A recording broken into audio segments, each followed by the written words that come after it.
Emily Bissell was born in 1861 during the Civil War, and she grew up in New York City, but her family moved to Wilmington when she was a teenager.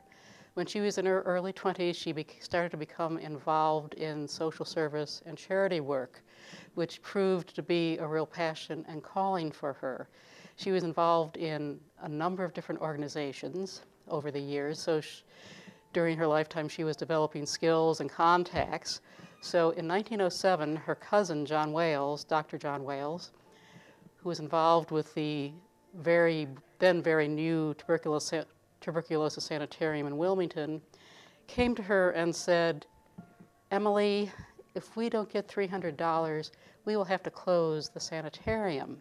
The only treatment that was available was sanitarium treatment. It really didn't cure the disease, but it could control it if you got there early enough. Rich people could go places where they could pay to get the help they needed, but there were lots of poor people and people of modest means who needed places where they could go and get treated either at a modest cost or for free. And that's what the Brandywine Shack was. It was for poor people. It was really a shack, not very fancy at all, but they needed $300 to keep this even very simple place going. Now, John Wales knew who he was speaking to. Emily was not chosen at random. He knew that she could raise money, that she could get things done. She was a woman of action. Then she recalled that she had recently read an article about a campaign in Denmark to help fight tuberculosis. The campaign in Denmark was to sell seals that were added to letters as you mailed them, in addition to the postage, and that the money from those seals helped to fight tuberculosis. So she thought, can't we try something like that here? So Emily herself designed the first seal. She sort of sketched it out, and an artist friend put the finishing touches on it. She got $20 from each of two friends, so she had $40 total. She went to a printer and got some seals printed up. Because she didn't have a whole lot of money, she got it the brightest red she could find on white, just two colors. She got permission from the post office to sell them at the post office, not at the windows where you buy stamps, oh no, but they could have a table in the lobby, so they had a table in the lobby. They started to sell the stamps in December of 1907, and from there things just grew, although they grew with help from Emily Bissell. If you look at the reason that Emily actually started the Christmas Seal campaign to help find treatment and cure for tuberculosis, even if you just look at it from that perspective alone, that is a major contribution that she has made. It was new in that era to raise money for a single disease. Again, today we think, oh yes, we're raising money for this, for that. But the organization that became the American Lung Association, when it was founded in 1904, it was the first single disease organization in the country. So this was new, to raise money to combat one single disease. You start looking at some of the other lung disease programs that we have here for children with asthma, with adults with chronic obstructive pulmonary disease, people with lung cancer. The amount of effort and work that has gone into our mission as a result of Christmas Seal donations, I would say is immeasurable. She was heavily involved in the 1908 campaign, the second campaign. After that, she was involved certainly throughout the rest of her life, but more for publicity. Shortly after the first Christmas Seal campaign, she became the president of the Delaware Anti-Tuberculosis Society, a position that she held until she died in 1948. The problem with Emily Bissell is that not a whole lot of her papers have survived, so I'm not able to really get into her mind as much as I would like to.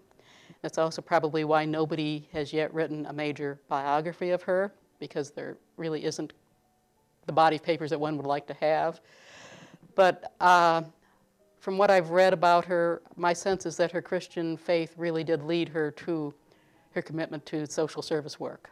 Once we started finding treatment advancements in treatment, and we started having people survive as a result of tuberculosis. The American Lung Association started expanding its outreach into other lung diseases, things such as asthma, such as chronic obstructive pulmonary disease or emphysema and chronic bronchitis, things such as lung cancer. And so the Lung Association really has expanded its mission, and so those type of activities have really grown as a result of Emily's efforts with tuberculosis and the Christmas Seal campaign. TB was a disease in the early 20th century for which many people didn't see a whole lot of hope. Remember, we do not have antibiotics to fight TB until after World War II, and it's antibiotics that can really, truly cure it. So there were many people, as I say, who in the early 20th century thought, why bother? This is hopeless. We can't do anything about it. But yes, something could be done about it. And Emily Bissell and others figured out ways to get those things done. We're very proud that Emily has come from Delaware, and Delaware has always been, very supportive of the mission of the American Lung Association, and always has been a very progressive member of the National American Lung Association as a result of Emily's beginnings and work. When you're working with the sanitarium, that's not just an educational activity. People's lives matter there. So that was a huge responsibility, I think.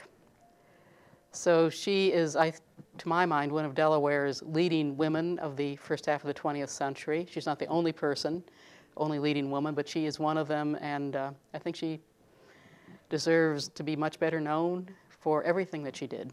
And I think she's an example of a Delawarean who had a local and national impact.